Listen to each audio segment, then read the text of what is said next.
Sinasabi ng iba, walang patunay na may tagapaglikha. Galing tayo sa kalikasan. Sige, subukan natin ang isang simpleng eksperimento. Kumuha ng papel at panulat.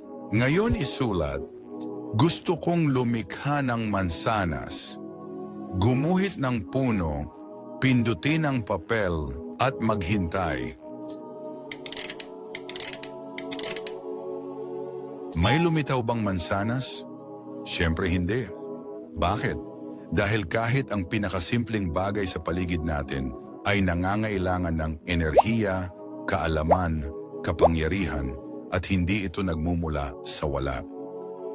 Ang nag-iisang atomo na bumubuo sa mansanas, sino ang nag-ayos ng mga elektron nito? Sino ang nagturo dito na manatiling buo? Sino ang nag-utos sa nucleus manatili sa lugar? صنع الله الذي أتقن كل شيء. Hindi lang niya tayo nilikha rin niya kung paano tayo magiging. At kung ang iyong utak ay may kakayahang mag-isip, sino ang nagbigay nito ng kakayahang iyon?